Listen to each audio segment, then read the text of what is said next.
It is my great pleasure to welcome you here in the Great Hall of Justice of the Peace Palace. The palace has become an icon of the universal striving for a better world, a world without violent conflicts.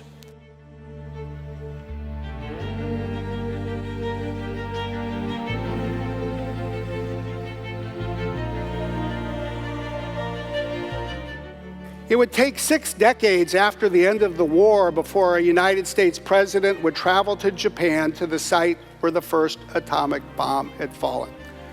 But I think President Obama captured something not only about the 20th century, but the issues of our day when he said that technological progress without an equivalent progress in human institutions can doom us.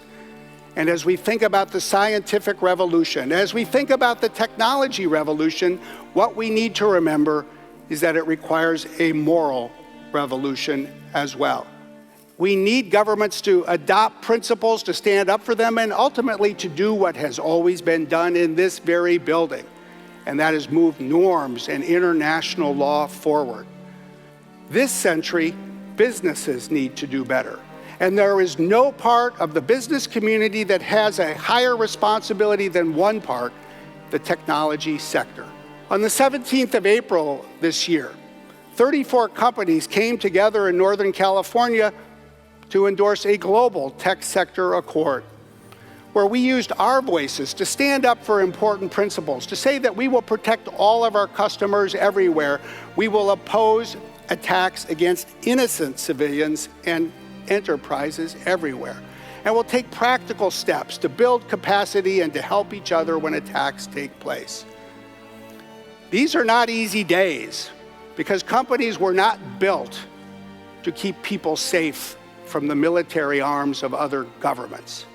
But it is the kind of challenge that we need to work together and rise to address.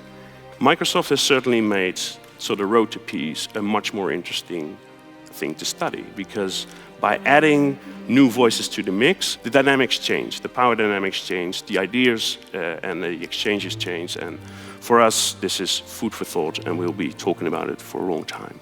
The Hague has been known as the international city of peace, justice and security for well over 100 years, evolving to become one of the 4 major United Nations cities of the world. This city has always had an important function in facilitating convening of minds. Tonight's subject, the need for digital peace, is one that is extremely relevant.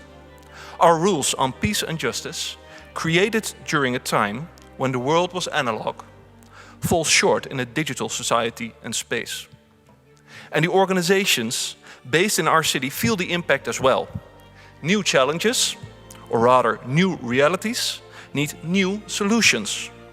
Together, we must tackle ethical, social and legal issues relating to digitalization. This is a time when the next generation of people need to make their voices heard. It's a time when all of us need to make our voices heard. It is a time that we need to ensure that the leaders of the world, whether they work in a country, in a government, or in a company, or anywhere else, need to recognize that our collective future is at stake. And only if we heed these voices will we take the steps this century that are needed to make the world safe for digital peace. Thank you very much.